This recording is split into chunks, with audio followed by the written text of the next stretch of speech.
Et bonjour Jean-Paul Ortiz. Bonjour. Vous êtes le président de la Confédération des syndicats médicaux français. Déjà, est-ce que vous constatez dans les cabinets de médecins ces interrogations de plus en plus nombreuses, de plus en plus de patients viennent consulter les médecins juste pour avoir peut-être des informations ? Nous constatons dans nos cabinets surtout beaucoup d'inquiétudes, d'interrogations des patients, soit parce que on a des cas qui sont presque anecdotiques. J'ai croisé un Chinois, j'ai serré la main à un Chinois, qu'est-ce que vous en pensez ? D'autres qui viennent, n'oublions pas, pour des vrais problèmes hivernaux, viraux, comme on les a tous les ans. Vous savez qu'on est dans une période où il y a beaucoup de problèmes infectieux, et donc effectivement les patients sont inquiets devant cette situation. Aujourd'hui, nous ne sommes pas encore en phase d'épidémie puisqu'on identifie bien les différents cas et les différents foyers. Donc il faut, en première analyse, à moins que l'on vienne de Lombardie, Vénétie ou de Chine, que les problèmes infectieux sont des problèmes infectieux banaux, sous réserve bien sûr que ça ne soit pas des cas graves avec une détresse respiratoire aiguë par exemple. Alors les médecins généralistes et les services d'urgence le disent, ce n'est pas là qu'il faut aller en premier pour des informations ou pour si on a des symptômes, c'est le numéro d'urgence, c'est le numéro d'information, mais en même temps c'est assez logique aussi, Jean-Paul Ortiz, que les médecins qui sont les premiers en contact régulier avec les patients soient consultés même pour des informations. Bien sûr, et souvent, les patients appellent justement le numéro vert ou le centre 15 et quelquefois, ils repassent voir leur médecin pour en discuter avec eux, être rassurés ou avoir une explication sur ce qui leur a été dit. Et c'est bien légitime. Les patients, ils se tournent souvent vers leur médecin traitant qui est la personne en qui ils font confiance pour leur santé. Et c'est bien notre rôle. Oui, je vous en prie.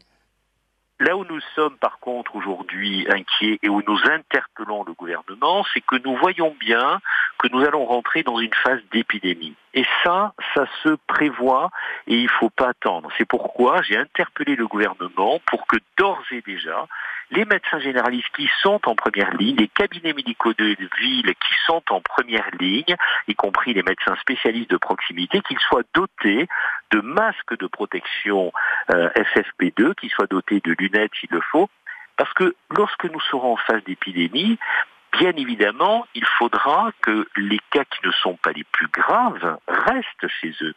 Et on ne pourra hospitaliser que les cas les plus graves dans l'hypothèse où ça serait une épidémie très importante. Et on est obligé d'envisager ce cas-là. Mais le gouvernement a dit qu'il y avait des stocks de dizaines de millions de masques qui allaient être débloqués. C'est toujours pas arrivé dans les cabinets de médecins ?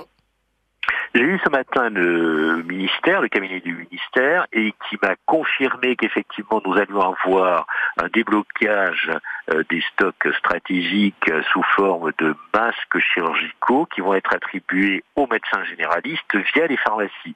Le mécanisme n'est quand même pas très simple, ça va être fait en début de semaine prochaine. Nous, ce que nous demandons, c'est d'emblée des masques FFP2 qui sont les masques vraiment protecteurs. Les masques chirurgicaux servent surtout à protéger les patients pour éviter qu'ils contaminent d'autres patients. Donc vous pensez que vous n'aurez pas forcément les bons masques ? Vous redoutez ça ? Je pense que dans un premier temps, nous aurons des masques que je qualifierais de plus simples, et ce que nous demandons, c'est de prévoir d'ores et déjà et d'organiser d'ores et déjà l'hypothèse d'une épidémie importante, parce que c'est une hypothèse que nous avons aujourd'hui devant nous. Je rappellerai quand même simplement que lors de la grippe aviaire, de la grippe H1N1, nous avions reçu dans nos cabinets ces fameux masques FFP2.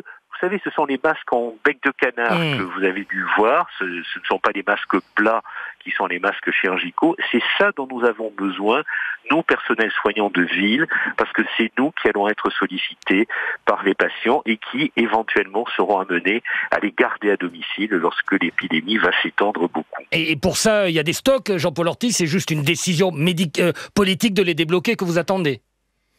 Il y a des stocks et aussi nouveaux masques qui doivent être fabriqués. Malheureusement, d'après les informations que j'ai, nous approvisionnons beaucoup pour ces masques en Chine, ce qui n'est plus possible. Il faut donc relancer la fabrication de ces masques en France et bien évidemment, ça prend un petit peu de temps, mais il faut aller vite parce que aujourd'hui, on est dans une phase où on hésite de. Mais pour pas affoler, on hésite.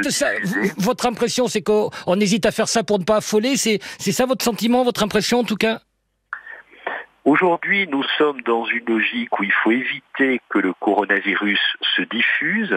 C'est pourquoi on confine les patients contacts et les patients suspects. Mais il faut se préparer à une éventualité d'épidémie beaucoup plus importante. Et c'est là où je pense que le gouvernement tarde un peu et est un peu en retard par rapport à ce qu'il faudrait pour la médecine de ville. Il faut absolument équiper dans les plus brefs délais les professionnels de ville. Merci beaucoup Jean-Paul Ortiz, président de la Confédération des syndicats médicaux français.